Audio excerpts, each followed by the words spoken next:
Well, it seems like Alpine hasn't sorted out its problems like everyone else would have expected them to. The Enstone-based team will enter the season with a new driver in Gasly, and although both drivers said that no issues would arise from their collaboration, that is far from the truth. If we learned something about Ocon and Gasly in the past couple of seasons, it's that they have huge egos, ones that couldn't be tamed easily. This could spiral out of control way easier than anybody anticipates, something that a former F1 driver has spoken about and fears as well. Alpine was the laughingstock in Formula 1 in the previous periods, mostly because they lost two very qualified drivers in Alonso and Piastri in a matter of 48 hours. After Vettel announced the partnership, Alonso agreed to a deal with Aston Martin because he felt like Alpine was trying to push him in a direction to accept something against his will, and if he didn't, then they'd replace him with Piastri. The tables have turned for Alpine, who used Piastri as a bargaining chip, and at the end of the saga, Piastri signed with McLaren and Alonso with Aston Martin.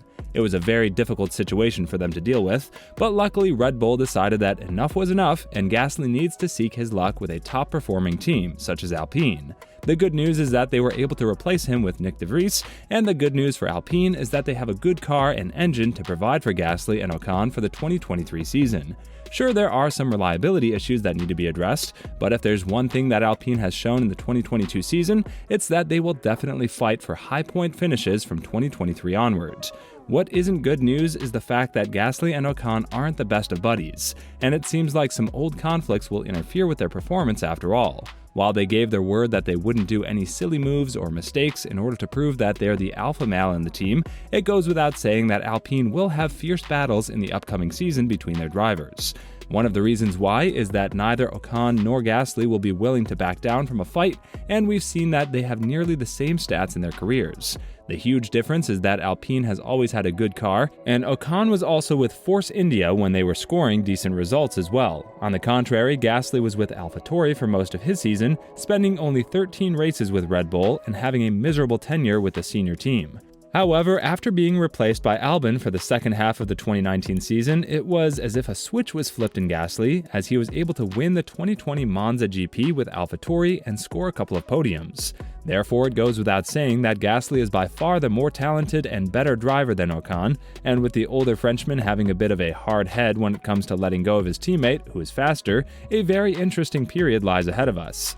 This is something that Romain Grosjean, a former F1 driver and a fellow Frenchman, believes as well, as he said, "It can go bad, I'm not going to lie to you. If each of the drivers wants to be the French driver doing the job for the French team, it can go south.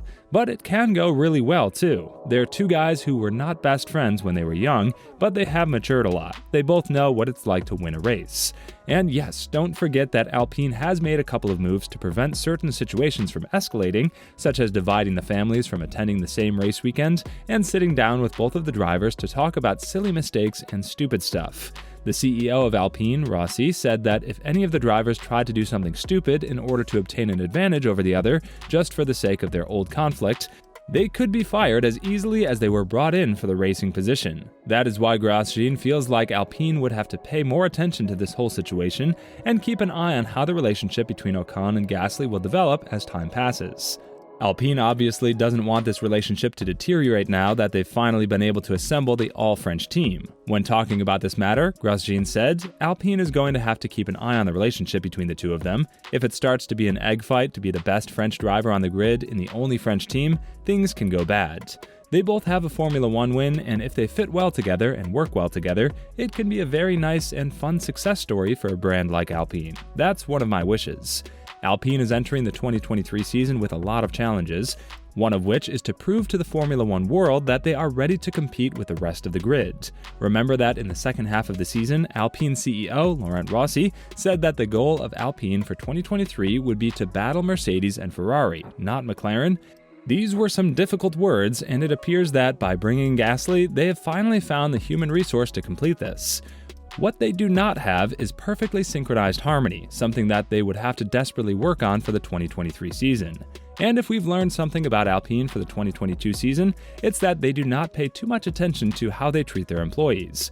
We all know that Formula 1 is a business, but losing two drivers in a matter of 48 hours has to say something about you as a team. Schaffnauer came on board as the team principal for the 2022 season in the latest moment, as he decided that the two-pope system at Aston Martin just wasn't going to work for him and his experience. Schaffnauer has been greeted very well in Alpine, with the CEO saying that Otmar is one of the signings that he is most proud of from the previous season. And although Alpine failed to finish in the podium last season, they were able to beat McLaren in a direct fight. The only reason the fight was so close was due to Alpine's reliability issues, which they've likely addressed for the next season and are ready to start strong in Bahrain. What goes in their favor is that the new structure is working perfectly well with Otmar and Rossi, as the Alpine's team principal said, "Working with Laurent is very easy because we're like the popes of separate churches. He's CEO of Alpine, the car company, and I report to him. One of the pillars of the Alpine car company is an F1 team or one of the entities underneath him, so I just report to him there. He's got all sorts of other direct reports to sell cars, design cars, manufacture cars, market the cars, all that stuff. It's kind of like Toto Wolff reporting to Ola Kalenius.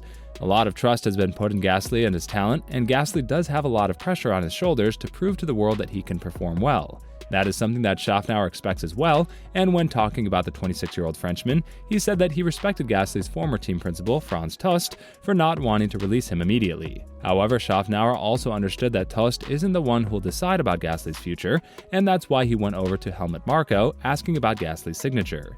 This is something that is currently happening in Alpine as well, with Otmar reporting directly to Rossi, and both of them have separate duties with which they need to comply.